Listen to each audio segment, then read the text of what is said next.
मैं पहले non vegetarian थी। अभी 17-18 साल से मैं प्योर वेज हूँ और प्योर वेज में मैं ऑनियन और गार्लिक भी नहीं खाती हूँ।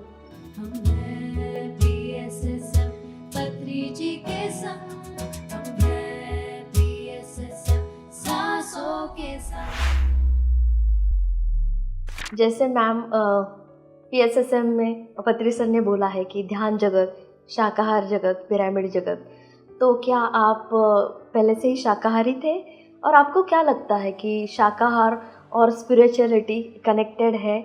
आपके विचार हम जानना चाहते हैं।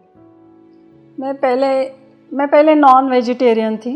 अभी 17-18 साल से मैं प्योर वेज हूँ और प्योर वेज में मैं ऑनियन और गार्लिक भी नहीं खाती हूँ।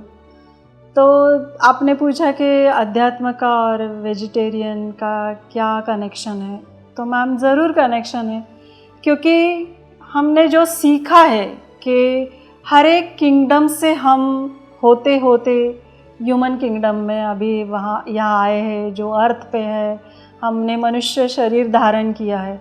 तो ये शरीर से ही हम ध्यान कर सकते हैं और एनलाइटनमेंट की ओर बढ़ सकते हैं। तो इसके लिए शरीर चाहिए हमें।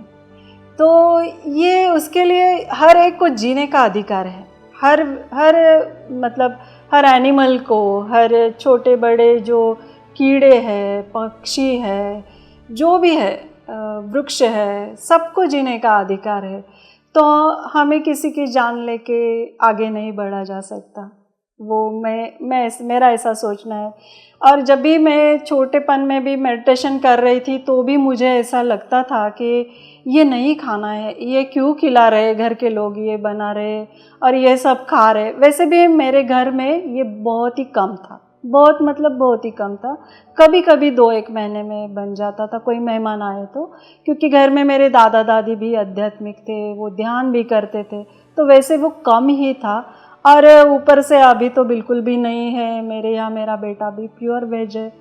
तो मेरे मायके में मेरे दादा दादी भी ध्यानी थे और वैसे भी हमारे घर में नॉनवेज कम ही बनता था, लेकिन जब भी बनता था तो मैं भी नहीं इतना उसको प्रेफरेंस देती थी। और अभी तो बिल्कुल भी नहीं है, मतलब घर में भी हमारे नहीं बनता है। और ये कनेक्शन है ही, जैसे मैंने बताया कि हर एक को जीने का अधिकार है। तो हम किसी की जान लेके, जो सर का एक सेंटेंस मुझे बहुत ही अभी याद में आया कि हमारा शरीर कोई स्मशान भूमि तो है नहीं कि हम उसमें कुछ भी ऐसे भी चीज़ डाल के उसको स्वाहा कर ले अंदर। उसको कैसे टेस्ट करते हैं और ये कैसा, तो ये बहुत गलत बात है। तो हमें अगर ध्यानी है हम लोग और हमें एनलाइटन की ओर जाना है, हमें ये साधना हम लोग कर रहे, ध्यान कर रहे, तो उसके लिए हम किसी दूसरे की जान लेके आगे नहीं बढ़ सकते।